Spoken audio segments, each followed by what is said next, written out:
Members of the media, ladies and gentlemen, thank you very much for joining us this afternoon for our Alliance for Change press conference. Today, we want to update you on a range of topical issues that are of concern to the nation and also to the Alliance for Change.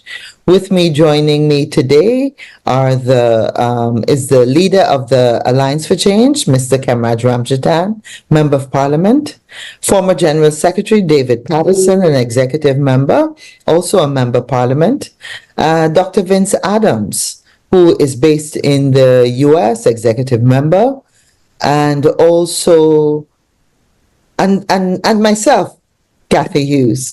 So with that, I'd like to invite Mr. Ramjatan to make his presentation on the current security situation here in Guyana. Thank you, all members of the media. Hold on. Are you hearing me? Loud and clear. Good, thanks. Thank you, members of the media. It's an important discussion we will have this afternoon with some press releases on the public security arena. But I just wanted to make a little,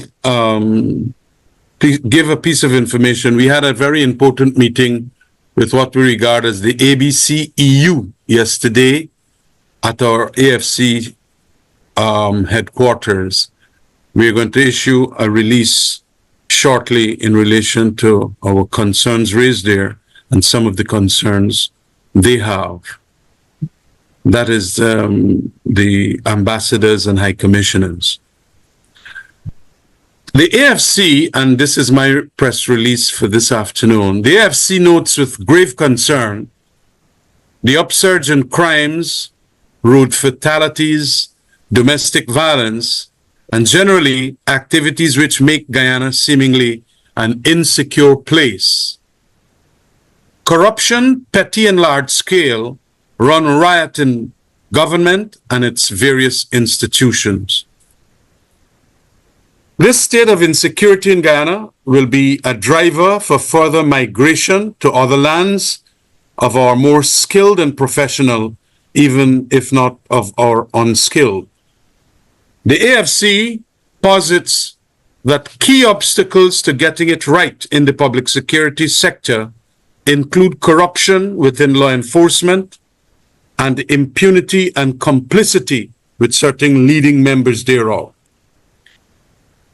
The PPP government does not want to admit and address these key obstacles, nor to demand from law enforcement the transparency and accountability needed.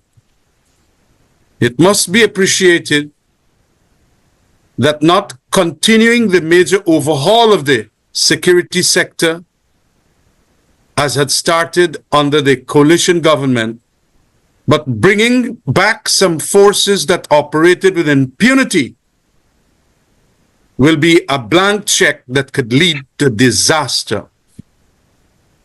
The AFC then urges the government to immediately recommence the implementation of the recommendations of the British security sector reform.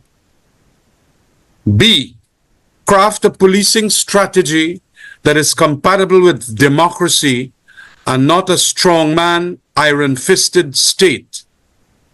C, actively work with communities to prevent the public from distrusting law enforcement while at the same time incentivizing good and effective police behavior through training, merit-based selections, and promotion procedures, delivering better salaries and benefits, and implementing rigorous evaluation programs. D, channeling more resources now available under the PSA 2016 by the coalition government into anti-corruption vetting systems for especially senior officers of the law enforcement agencies, especially the Guyana Police Force, for personnel screening tests and recurrent accountability scrutiny. E, adopt a wider surveillance system, expanding on the Smart City project earlier started in the coalition government. F, enhancing road signing infrastructures and continuing it to help drivers on our roads. G, very importantly, halt the politicization of law enforcement agencies. Guyanese lose confidence once they see or perceive that its officers prioritize the interest of the PPP over those of the country. And finally, convene meetings of the Parliamentary Committee on Public Security so that the opposition, as like in the opposition in the coalition government, can scrutinize the Guyana Police Force, the Guyana Fire Service, and the Guyana Prisons Service. Thank you very much.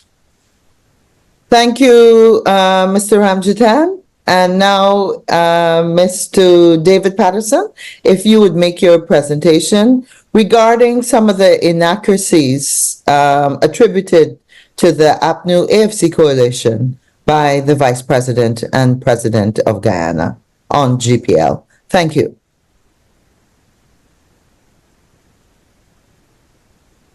My apologies. Good afternoon, members of the media.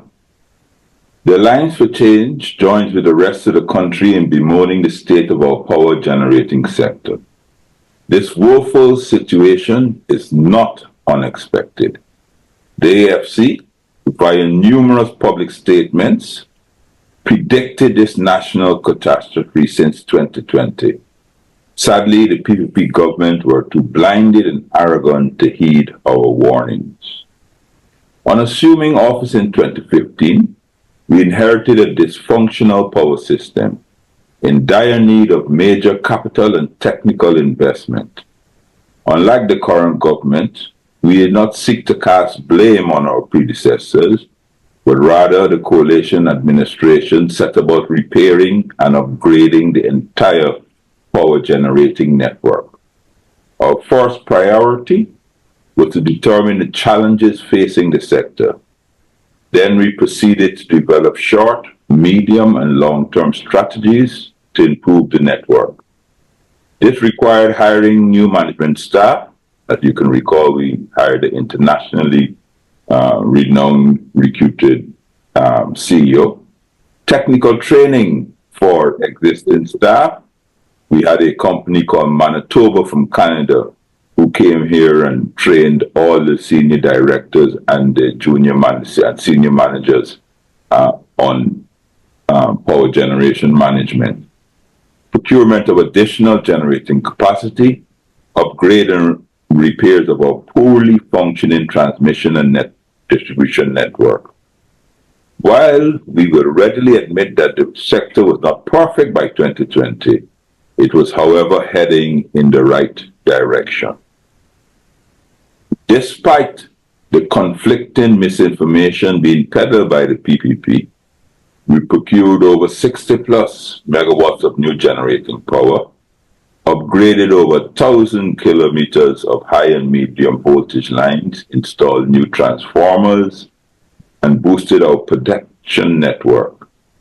These actions resulted in a more reliable electricity supply and a reduction in the frequencies of blackouts. Notwithstanding the claims now being made by the PPP, the proof of the pie is in the eating.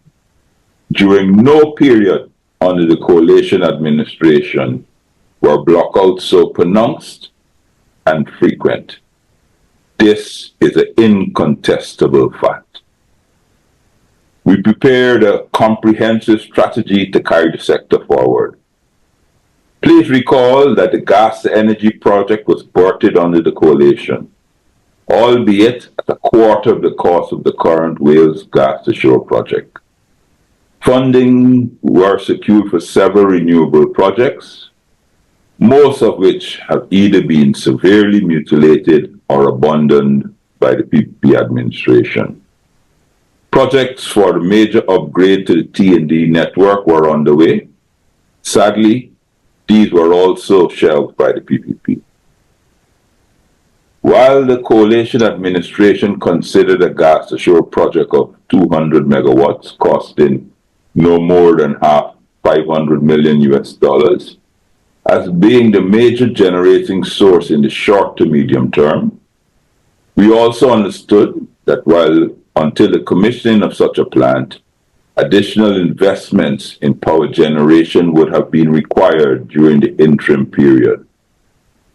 Hence, after the procurement of the 45.6 megawatt plants now operating in the Garden of Eden, GPL launched an RFI for an additional 50 megawatts. These bids were to be returned on 1st September 2020, returned and evaluated. However, the PPP scrapped this process. Based on GPL's expansion plan, 100 megawatts of new power was needed for the periods 2020 to 2022. At the end of this period, the proposed gas ashore project, as originally designed, would have been commissioned, thus incrementally injecting a further 200 megawatts into the system post-2022. Sadly, all these plans were scrapped by the PPP, who have placed all their eggs in a single basket, being the Wales Gas Ashore project, a project which on its current trajectory will not deliver on its promises. It is important to note that all the new generating sets proposed to be procured and designed, procured by GPL, were designed to be modular, dual fuel units. In other words, once natural gas was landed, these new sets that we would have procured in a matter of days could have been switched over to natural gas, thus ensuring maximum value for our investment. The new Garden of Eden plants currently has this capacity.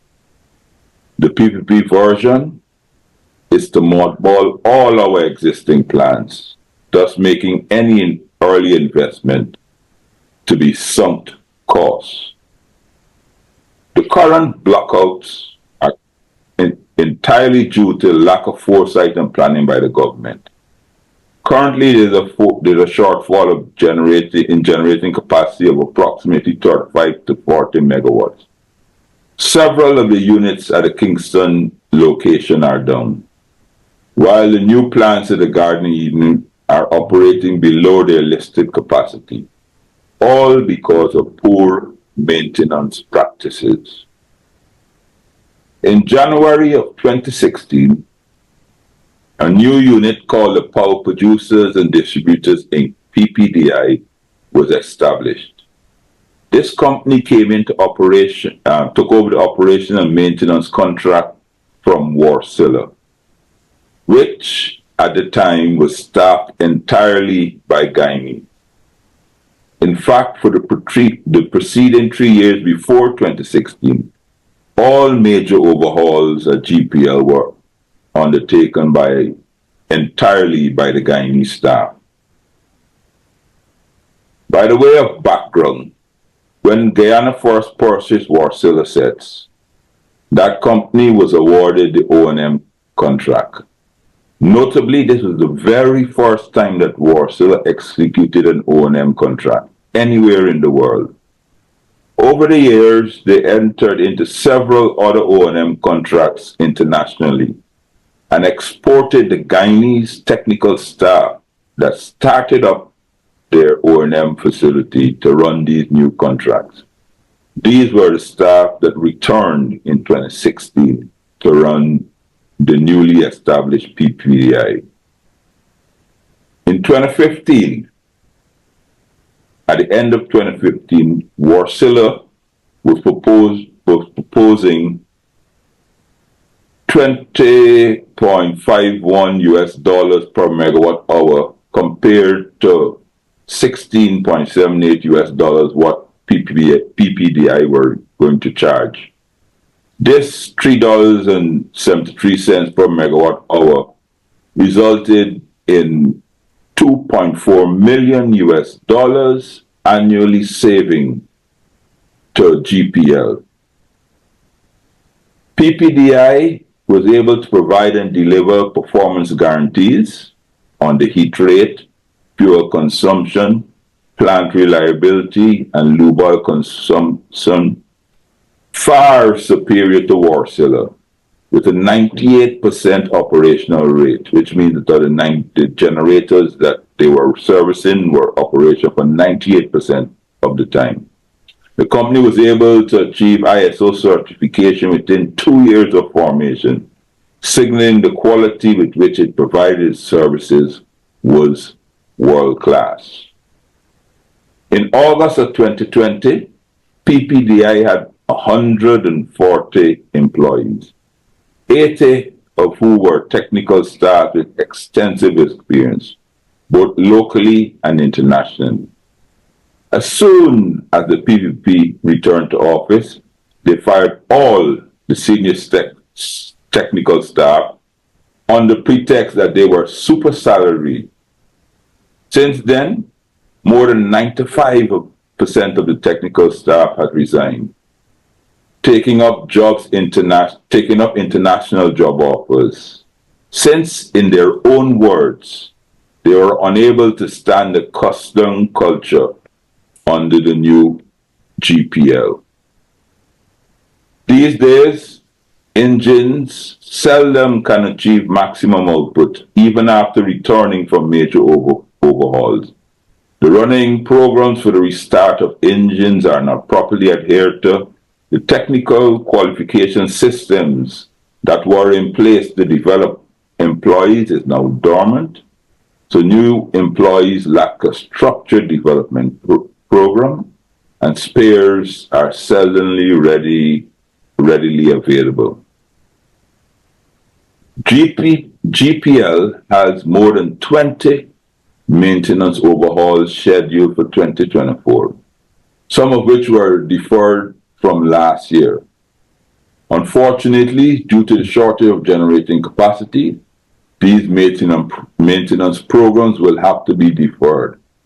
Since taking any of the generating sets offline will further increase the energy deficits. This was the exact position of the coalition inherited in 2015, which was corrected and have now resurfaced with the return of the PPP. No amount of PR, untruth, and misinformation will resolve our electricity woes, nor will it replace that equipment destroyed by continuous voltage fluctuation. Family and businesses need the government to make improvements within a properly structured plan and provide a stable, reliable service for customers, which is foundational to our country's development. As always, the Alliance for Change stands ready to assist. Since it is clear that the PPP administration is clueless with regards to the management of our electricity sector. Thank you.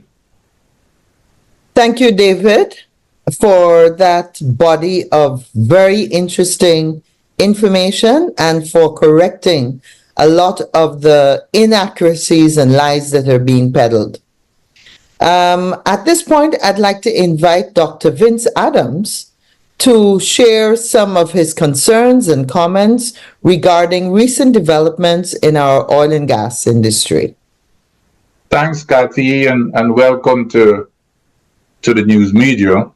But before I get into a couple of headlines that was thankfully from to the Kaichur News that published in the last couple of days. One was the government secretly moved to the CCJ to reverse appeal court decision blocking them from joining ExxonMobil in fighting against Guyanese. And the second headline was ExxonMobil refused to show auditors location of all meters on FPSO. Now, before I get into that, I wanted to correct some lies peddled by the vice president as usual on his Thursday press conference. We all know that this whole thing about human rights is really getting under his skin, and he continues to lie to defend it. I don't know who else but the vice president and this government would believe that Gail Teixeira did a tremendous job. That's what he said, and he was proud of her performance. Well, we all know differently about her rudeness and the lies that she peddled before that UN commission. No wonder nobody takes him seriously anymore with whatever he spouts. And she doesn't represent the people's views and should resign, as a matter of fact. Then he went further and added another lie yesterday when he said that I signed 19 waivers for Exxon Mobil.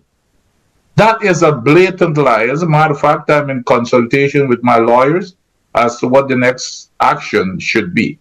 So let me get into the two issues here. Like I said, the government secretly moved to the CCJ to reverse appeals court decision blocking them from joining ExxonMobil and fighting against Guyanese. And I know it was an excellent article from Kaieteur News, and they quoted some of Judge Kissoon's language. But I think the one piece of very important language that they left out was how he said that they were submissive, the government was submissive to Exxon. And, you know, I do not believe, and I don't think that any Guyanese would believe, that this government is so rabid to go against its own people. And this case here that they've secretly filed at the CCJ, the appeal court in Guyana in December of last year ruled unanimously that the government cannot join Exxon against the people of Guyana in this case for parent company guarantee. But this government I cannot believe how they're just hell bent on going against its own people to join Exxon. So that's why, you know, the Judge Kissoon word is coming to pass in terms of its submissiveness, for whatever reason, submissiveness to Exxon. And this here is in light, folks. It's in light.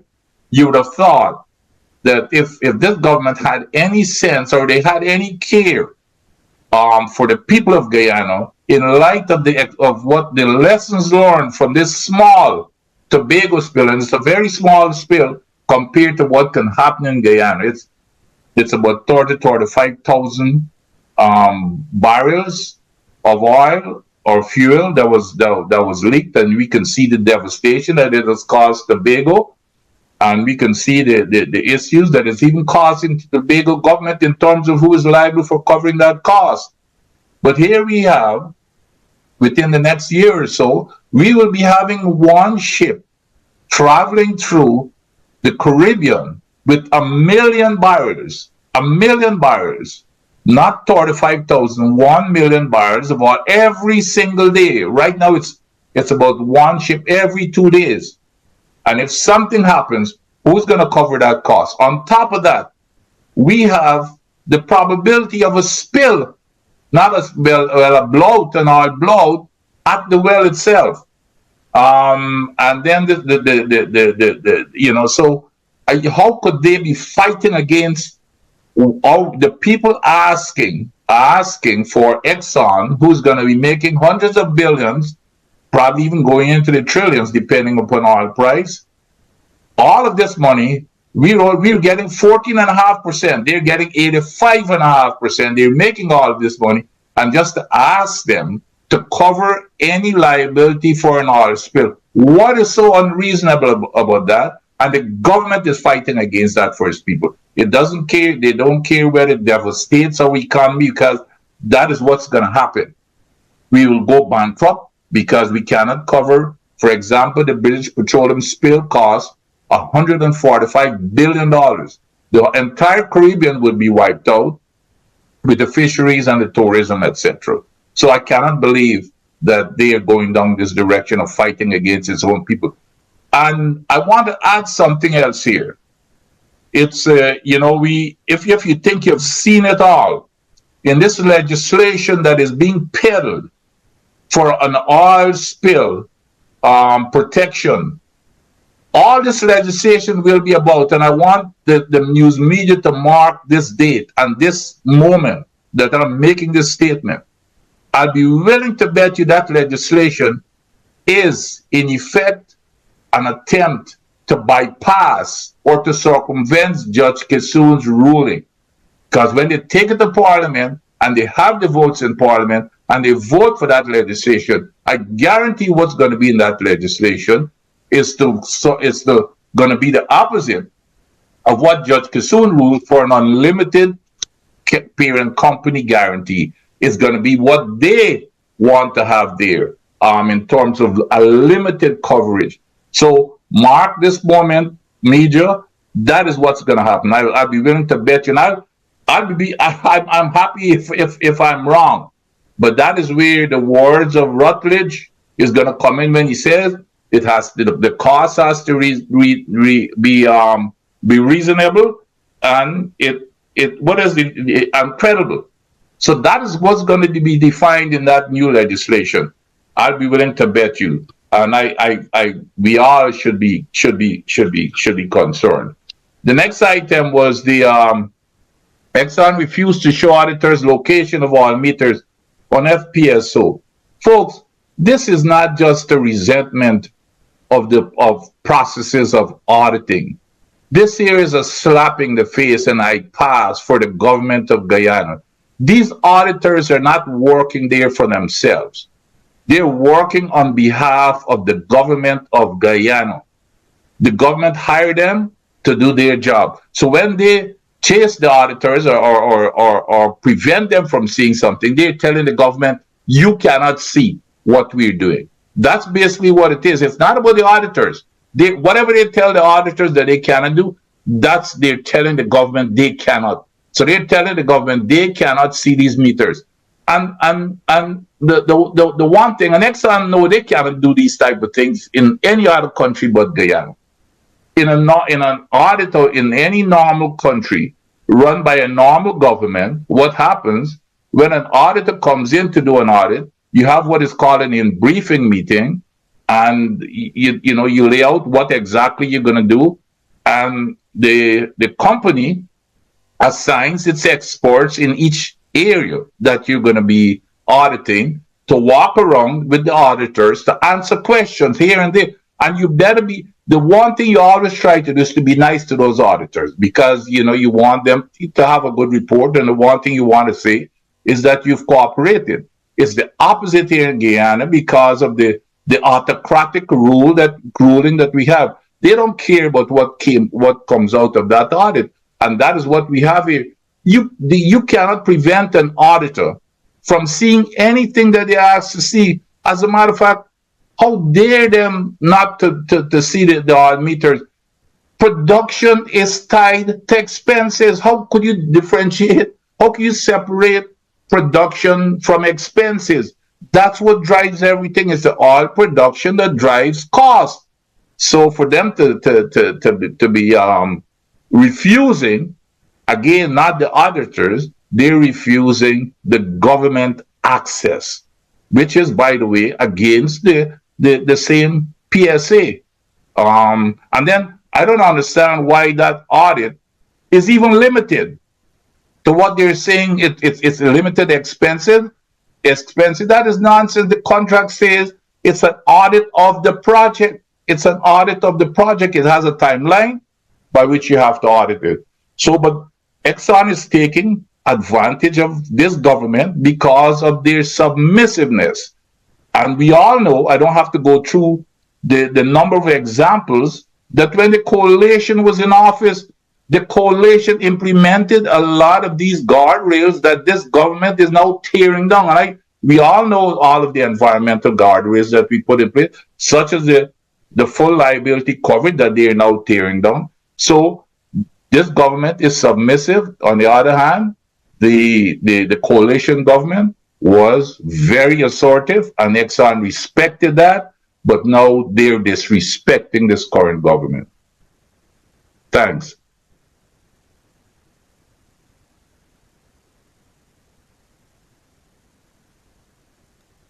Thank you very much, Dr. Vince Adams, for Again, some very, very important clarifications and information. We've now come to the end of the formal section. I'd like to open this section up to the members of the media.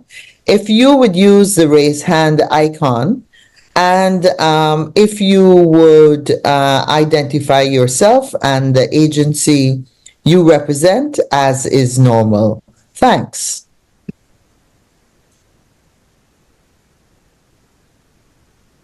Davina's hand is up. Okay, thank you, Davina. Please go ahead. Good afternoon, everyone. This is Davina Bagat with Kitra News. Dr. Adams, just to follow up on your previous comments regarding the oil meters, do you think that it should also raise concern among Guyanese regarding the true number of barrels being produced daily? Because if this company is telling Guyana or the auditors that we cannot see where the meters are, should we be concerned about how much they're actually producing per day? Absolutely, Davina. And you recall, again, when I was the EPA, remember that $1 million grant that we got from the EPA? We set up an petroleum oil unit at the EPA, and we staffed it. It was just a matter of going out to recruitment. We set up an entire organization chart with some high-level folks, high qualification. You have to have like 5 to 10 years of experience with a petroleum engineering degree, geological engineering degree related to the oil and gas industry. And that unit, we were starting out with a 36-member unit. This was the UN money, and they worked with us. This was to have people on the board that ship 24/7 to do all of those things, to make sure that the meter is properly calibrated and to make sure that all of the readings that they're giving us are correct. And you cannot do it. This whole thing about remote, what they're talking about remote, you're going to do everything from some remote center in Georgetown. All of that is nice and good for people like myself who sit in our office in Georgetown. We always have to have eyes and ears on the ground on these critical operations to see exactly what is going on, to make sure that these instruments and equipment are working correctly. They're calibrated in accordance of the calibration schedule and process how it should be calibrated. So without that, we do not know what those numbers are telling us. And it's not only the production alone, it's everything else. It could even go as the safety. Like we had an incident, if you remember the EPA, when they had 6 leaks in hoses that went into the water, and they were willing to brush it aside. And you know what caused those 6 leaks? And we took them to court, by the way. And when we left office, they dismissed, they dropped the cases and fired the attorney who was prosecuting the case for the EPA. But that's just a small glimpse as to what goes on there in terms of having to see what is happening. Those leaks, you know what caused those leaks? Exxon, of all people, were not even following the manufacturer's instructions to inspect those hoses before use. That's what the instructions say. When you buy a little electrical appliance, it has a white tag and it says that, okay, you need to do these things. Those hoses had that and said, and even in the procedure, Exxon's procedure, it says, thou shalt inspect these hoses before use. Now, the hoses turn out to be a small thing, but that can happen in everything else. It's not only the production, it's about safety and everything else. But you're absolutely correct. We should have people on board there to check the meters. I don't know who's checking those meters to make sure they're properly calibrated and they're running correctly. And that you're absolutely correct. We should be doing it. But then again, we know this government has been very, very submissive to Exxon, and whatever Exxon wants, they get from this government. Thank you. Just another follow-up. Can I go ahead with my follow-up? Yes, Davina, your audio is a little distorted now, but certainly you can go ahead with a question. I don't know if you changed your location or anything. No, I'm still here. Are you hearing me any Okay, clearer now now? we're hearing you nice and clear. Go ahead. Okay. Dr. Adams, do you think this specific audit finding should compel the government to implement its own independent metering system to verify daily production? No, I am not one of those about you don't have, it's not about the independent meter. You know, it comes with a single meter as part of the configuration of the equipment. The key is, and these meters are not made by Exxon, by the way, these meters are standard meters. However, you have to make sure our job, that is why we always, I know in the United States where I work, we always had staff on those critical facilities 24 hours, 24/7 while they're operating. And it's to make sure that those equipment are running properly, they're following the instructions as to the calibration. The calibration is the key to make sure that that equipment is running properly, and calibration and calibrations are not really difficult because you can always check easily. Even the government staff can check. They all have their own little way, simple way of checking the accuracy of the meter. Our job is to check the accuracy. It is to check the accuracy of the meter. And that is why you have to have people on board.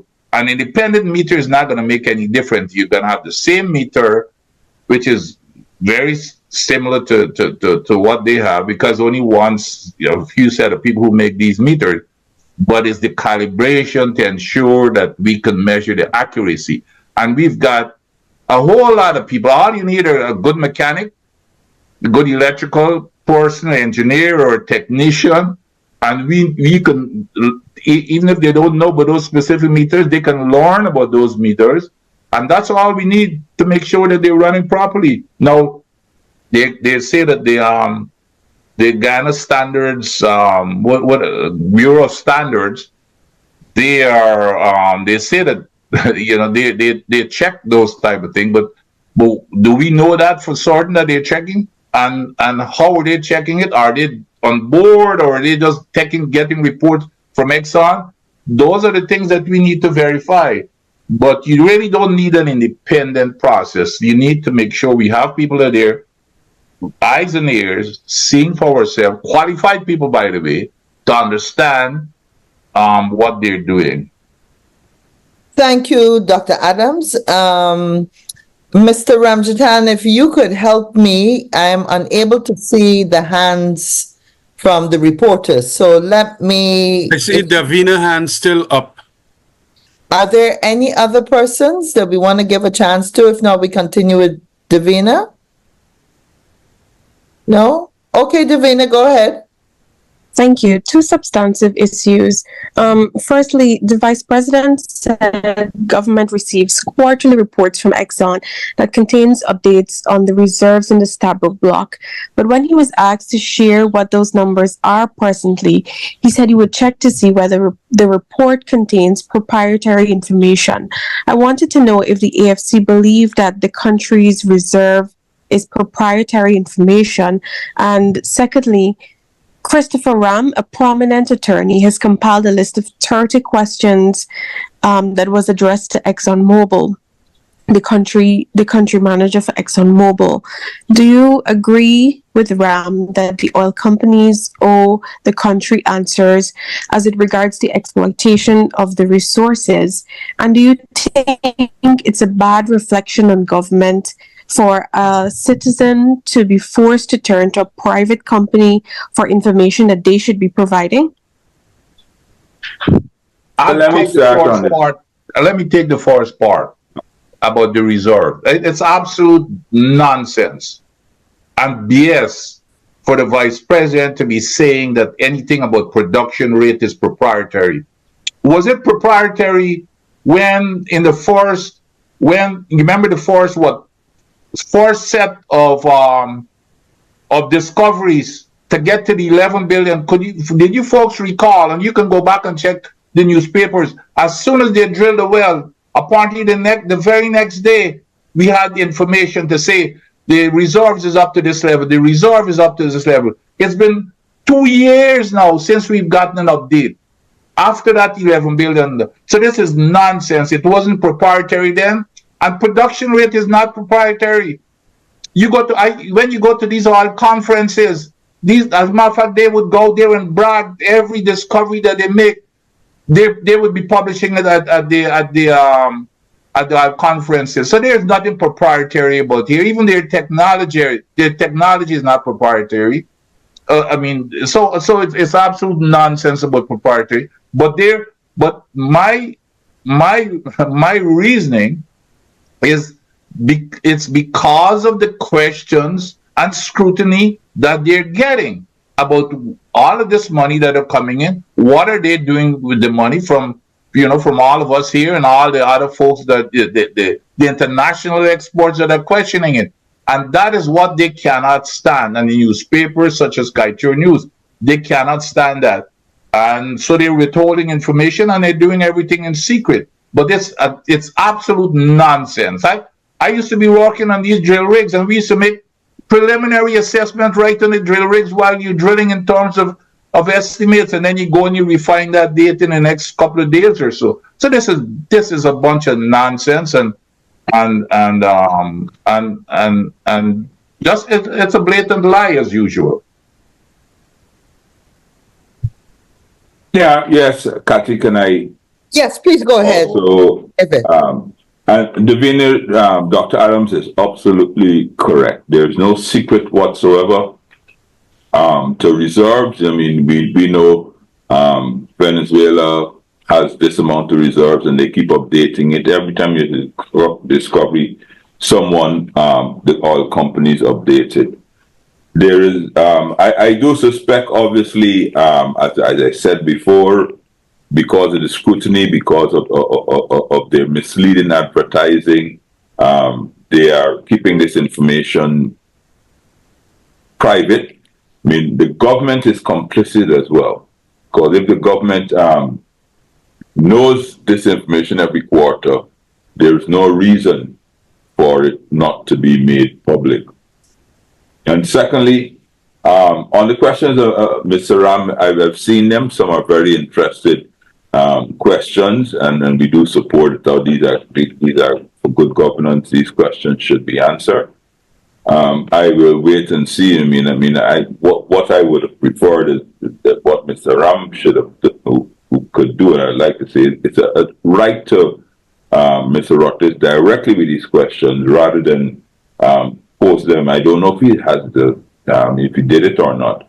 Rather than post them in the newspapers, because I think Rutledge can claim, and rightly or wrongly, that he never actually saw the letter, the question, and write to him formally, copy it to all stakeholders, and let Exxon formally decline if they have so much gumption to respond to the questions. Yeah. We have an option. Obviously, I looked at some of the questions, and we'll wait to see the outcome, and maybe we can raise some of those questions in Parliament to the Minister of Natural Resources. That we have asked several questions. It's coming on 2 years now. The Speaker is not very helpful. We've asked for the agreement that they signed for gas to shore. We've asked for several other issues with the gas to shore and project. We also asked several other questions on oil production and those things. They publicly, in the Parliament, agreed to provide us with those answers, and to date, nothing has happened. I've written the Speaker, and he has said to me that once the question has been asked, I can't ask them again. Camaraderie will know that once a question is asked, and even though the Minister hasn't responded in the affirmative, I'm disallowed from asking the questions again, so I have to find another route to try and force the government to respond to questions asked of them in the parliament. Yes, but Mr. Ram's questions are all pertinent, and I do think in the light. Davina, I also want to add a little to a larger perspective here. In a true democracy, civic society participation is fundamental. And civic society participation comes from brave people like Mr. Christopher Ram, who are going to ask the questions sometimes he feeling that we, the parliamentarians, are not asking. And when you're going to get a clam up or locking off of the answers from even civic society participants like Christopher Ram, our democracy is certainly going in the wrong direction. There is a regression here. Similarly, when the press asked, probably the most powerful in America, where Exxon is from, is its press, Washington Post and the Times and whatever else newspapers they have. And just like your newspaper, Kaieteur News, it is fundamental that they get answers, both from the government and ExxonMobil as to the reserves. That should not be. That is supposed to be public knowledge, just like that we know that Exxon is in Guyana here pumping out oil. And if they are making fines, that it should be. So it is a blocking of civil society participation when they do those kinds of things.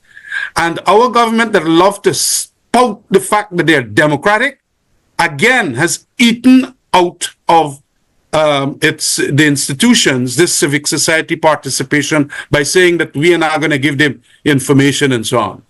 So it is far more fundamental, an attribute of the PPP's government as to how undemocratic they are when they denude the civic society participation at this level. Let me add another point here, Davina, that is really important, and I would encourage you to ask the vice president in this press conference or before. And I haven't read the contract recently, but as far as I can remember, every single piece of data belongs to the government of Guyana, right, not Exxon. And we know for sure this reporting requirement, which means that when they report this data to it belongs to the government of Guyana. Now, what the vice president is coming out and saying, it's about proprietary information that may occur. But here's what the contract says. Before publishing the data, if there's any suspicion or belief that there might be anything of a proprietary nature, they have to consult with Exxon before publishing this data.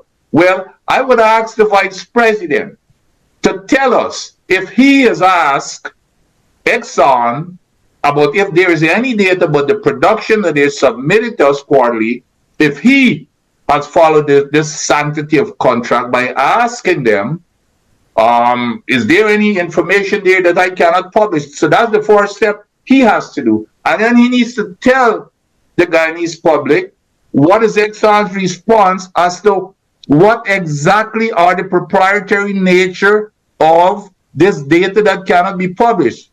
So it's not just waving that there might be proprietary stuff. He needs to tell the Guyanese people, as he asked or written Exxon, to ask if there's proprietary data that would stop him or the government from publishing. And if that's the case, tell the people what are those pieces of proprietary information that exist. And I would advise and encourage you to ask him those questions. If I could just add to, because as I want to let the press know that as a member of the Parliamentary Committee on Natural Resources, we have since our meeting of November 10th, 2023, asked our committee why we have not been able to get a date from Exxon yet as to when they will come to the committee to answer some of the questions and concerns that we have.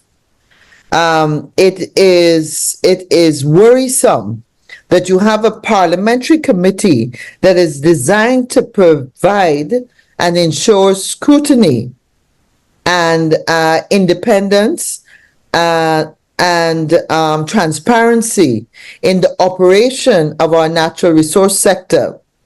And since October, the committee agrees that we would like Exxon to be invited. And in the minutes of November 10th, the committee discusses the sending off of correspondence to Exxon. And up to now, we have not been afforded the opportunity to question Exxon. This reflects badly on the operations of the Parliamentary Committee of Natural Resources because it's not for the want of asking and following up. We have minutes to show. And also the fact that Exxon has not found it fit to respond. Also troubling. Very good point. Yeah. I would say that when that meeting does arise, and we are pushing for that meeting to take place, we would be more than happy to raise the questions that Mr. Christopher Ram has presented, some of which are questions that, as Mr. Patterson said, have already been submitted to the Parliament for questions. But this is the first time that we have a Parliament where questions are not even answered. And if they are answered, it could take up to 6 months to get an answer. And in previous parliaments that both Kemraj and I have been in, it would have been answered in a week or two. Again, I don't know if we have any other hands up. I'm unable to see. Any other questions from members of the media or Davina? While we're waiting, let me just make a quick statement. We have News Talk Radio. Guyana wants to ask a question. So yeah, go ahead. Go ahead, News Talk. Yep. Good day, Mr. Patterson. A question to you: figures in terms of is likely losing or has lost so far as a result of these generation shortfalls. Or can you repeat the question? You're a bit thing. Yes, It I'm asking. wasn't clear, whether you Dennis. have- Please repeat it. Are you hearing me better now? Yes. Yes. Yes, I'm asking whether you Yeah. have got an estimate as to how much the power company and or PPDI have lost as a result of the generation shortfall due to the failing engines. Unfortunately, I don't have a figure of how much they have lost. I mean, I can compute it based on I know what they are supposed to have earned, but I haven't computed that. But I think Dennis, that's a question you should direct to the private sector as well. I mean, they've been surprisingly muted during this period. And I can tell you as a former minister, I'm sure Cathy and Kemraj can tell you, once there was anything that affected them during the coalition time, they would have created riots. Yeah. They would have been writing us and making public press statements. The private sector commission has not said a word. The Georgetown Chamber, nor the Burbage Chamber, the Chamber in the Upper Essequibo, not a single word. Have they said anything about the loss in businesses? But I can calculate, because I know how the PPDI is out 35, 40 megawatts for at the moment. I can calculate the annual loss revenue for them, and I can do that and send it to make that public. Great. Thank you. Any other questions from any of our media representatives that are here with us today? I don't see any hands, Kathy. Okay, so with that, I want to thank the media. Look, Kathy, before you Sorry, close, yes. let me make one last thing. In terms of the Human Rights Commission report and recommendation, please note, media, that both the AFC and the PNCR have made a public pronouncement that they will honor those recommendations and even put in place a task force to implement those recommendations from the UN Human Rights Commission within a year. We challenge the PPP to do the same in the interest of the nation. Excellent point. And Good. And maybe I know that Venezuela's recent activities have been of grave concern. Kamraj, would you like to comment briefly on that?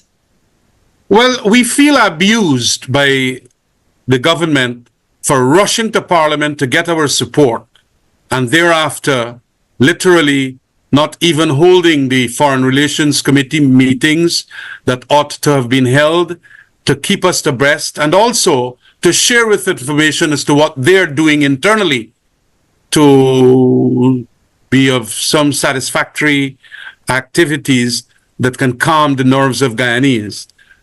And so we are supportive of the fact that there must be a national dialogue. It should start as the parliament, from in the parliament. It should start also across the country within communities and so on. But we don't see that from the government. And Maduro, powerful as he is, has continued to do all the foolishness that we know that he has done, inclusive of making Essequibo now another state of Venezuela by virtue of decree that he has recently done. We have to unite in this issue, but we feel that our government seems not to want us at this time that is required of that unity, but simply to go on to feel that they can look after that matter. When things worsen, then they're going to run to us. But they might very well be questioned about so many things that the necessity for unity might not be there at that moment. So we are warning the government of the day, please, and I noticed that even Mr. Roysdale Ford, and I think even Amanza Desir has written on these issues. We would like to adopt a number of recommendations made there by Roysdale that we have the national dialogue. I support that. And at this moment in time, I am also making the demand of the government. Please get your opposition involved in every aspect of this thing. Not what you're doing now and just using us. Thanks. Thank you very much to my presenters I today. see Davina has her hand up, and we did promise her to get one other question in. Okay, my apologies. Thank you. Davina, please go ahead.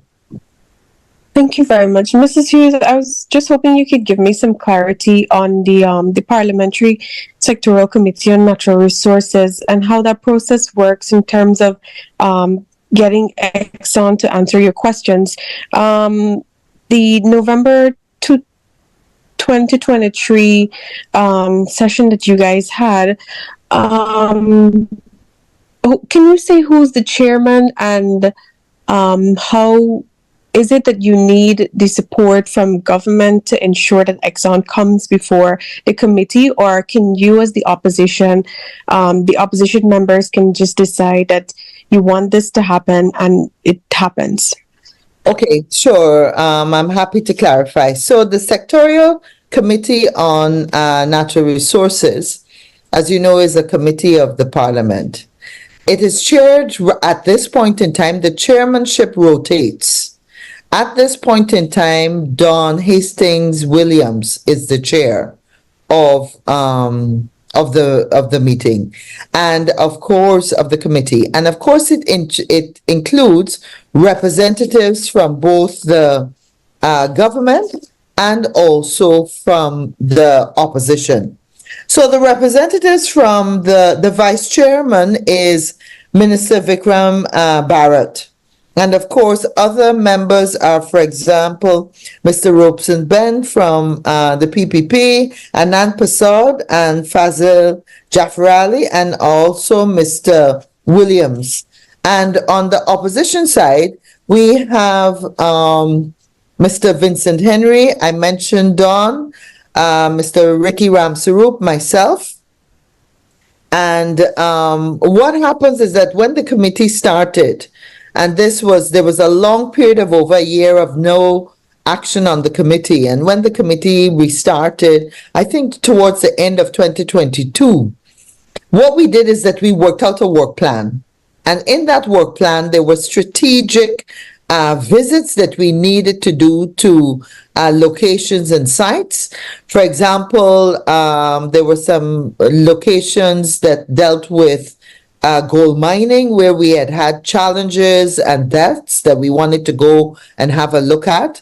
And of course, for the information gathering and for the transparency role and the informational role, there are groups or organizations we can invite to come to the committee to answer our questions. The committee operates in the interest of bringing the concerns and questions all Guyanese have to the parliament, and we request answers. So we have had a presentation, for example, from local content.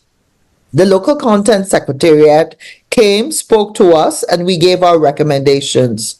And for many, many, many months, I'm talking about from October, since the start back of the sessions after we had our closure from August to October. Since then, we have been asking, and the committee has written to both the EPA and to Exxon, inviting them to come to answer questions and provide information on areas of concern.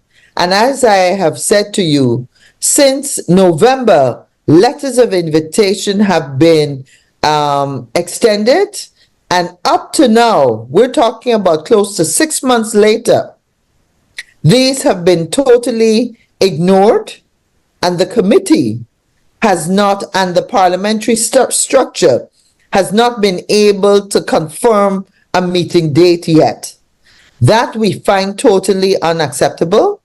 In fact, we are due a meeting on next Friday, which is the statutory meeting. And even today, we are in the process of drafting a correspondence to the Speaker because we continue to be worried at the slothfulness of the parliamentary support group in pinning down those meetings. And so that is where we are at. I hope that answers the questions that you have. Yes, thank you very much. Okay. So, ladies and gentlemen in the media and to my presenters today, thank you very much for joining us. Dennis has his hand up. Sorry? New Stock got his hand. Dennis Chabral has gotten his hands up. Okay, Dennis, you're the last question. Go ahead, please. Was it a Natural Resources Committee, ma'am? You said that you wanted to meet to discuss what's going on in the sectors. Yes. So, who's responsible for calling It's that the meeting? Parliamentary Committee on Natural Resources. And I gave you an idea of the persons that are on the committee, both government and opposition MPs. Each committee has a team of employees from the Parliament that are tasked with the correspondence, the administrative work of the committee. And that's why I said to you, we are pushing just today with the administrators of that committee within the Parliament. We're going to be doing a letter to the Speaker to say that the push, the inability of the administrators of the committee to come up, force Exxon to come up with a date that we can meet. We've left it open-ended. We had one date and they could not attend and canceled at the last minute. And we've said to Exxon, choose a date. You come back to the committee and say when it would be convenient. But at the end of the day, we have serious questions that need to be answered. And to think that at the level of a parliamentary committee, it's being ignored and delayed. We feel in the AFC and in the opposition members of the committee, this is totally unacceptable and a shame. Dennis, I want to compare it as a parallel to what is happening to the Parliamentary Security Committee. We have powers to even subpoena witnesses to come and give answers to the question. Just like under the coalition, rather than subpoena Silal Prasad, I, as minister and chairman of that committee, simply wrote to Silal Prasad, come here. Gladwin Samuels and whosoever was the prison and the fire, we adhered to what the opposition then wanted. And we asked them, well, you ask the questions, whatever the questions, as a matter of fact.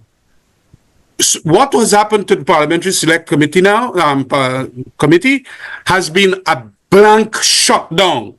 We had one meeting where Ben was named the chairman and never another meeting. Although every time I speak in Parliament, please ensure that this committee functions so we can scrutinize on the security sector all the men that are involved, including Mr. Hicken and whosoever else that we can call, the crime chief and all of that.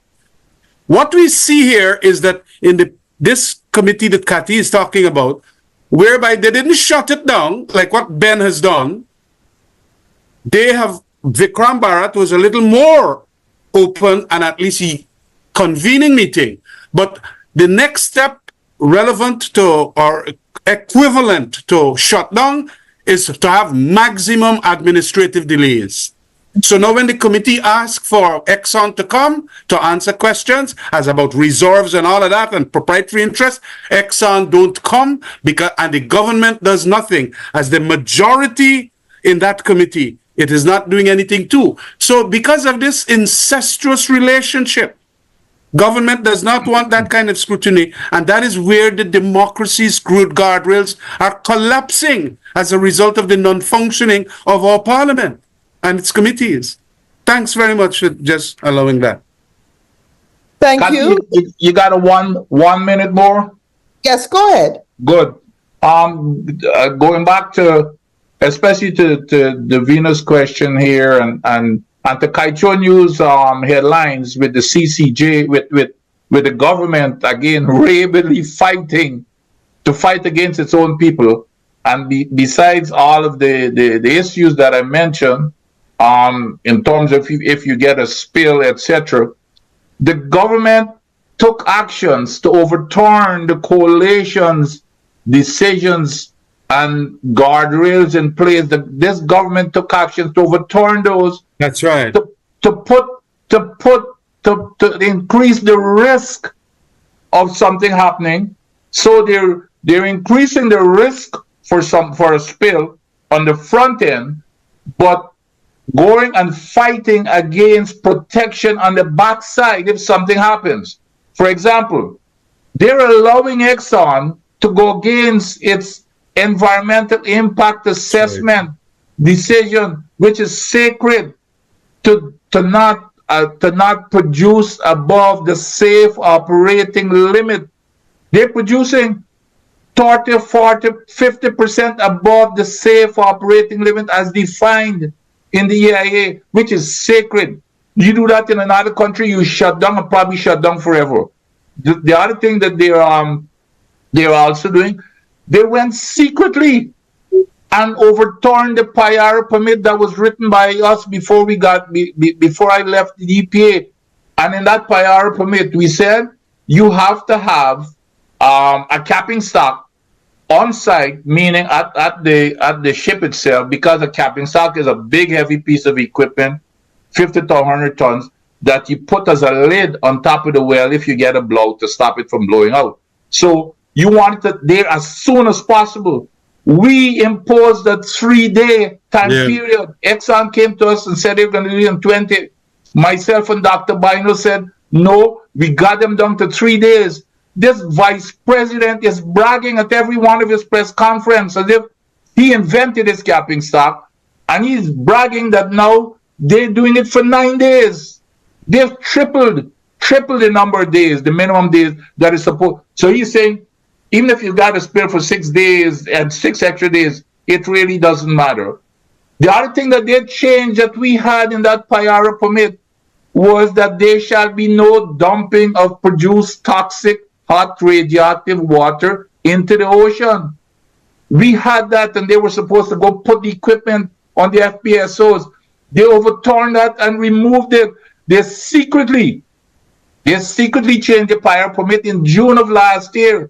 I just happened to stumble upon it and realized that they changed the Payara permit without even notifying anybody. Normally, when you change a permit, you advertise it and you say you're making these changes. Nobody knew that they had secretly changed that permit in June of last year to remove those requirements that was put in place by the coalition. Again, you get back to this submissiveness, because the only people who are gaining right now, it's Exxon, because Exxon does not want to put in these few bucks to provide that protection. And if something big happens, that's why they don't want to sign the unlimited parent company guarantee. They can walk away. Their name is not on any document. Exxon, and this is what Guyanese people need to know. It is not Exxon. It is the subsidiary, the limited liability company that would be on the hook, and they do not have any asset, despite the foolishness that this vice president keep peddling that they've got assets of $20 billion. We own all of their assets. We paying for it out of cost oil.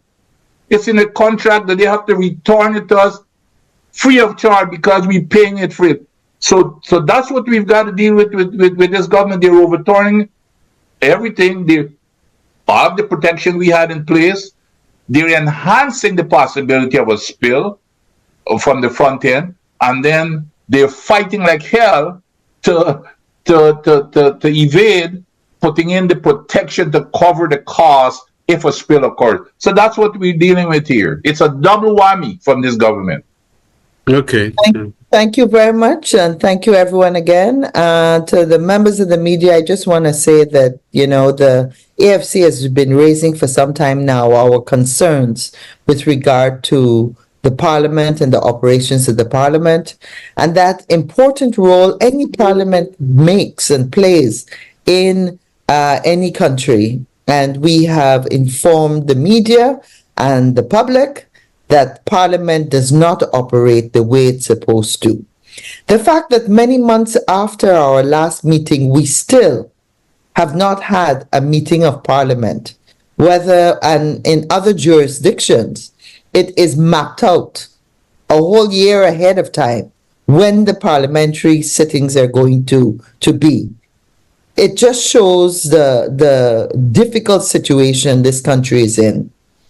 And, just recently we heard a very good analogy that Parliament in Guyana had become an ATM machine, only to function when the government needs money. I leave all of us with those thoughts. Thank you very much. Have a safe weekend. Take care. Thanks very much.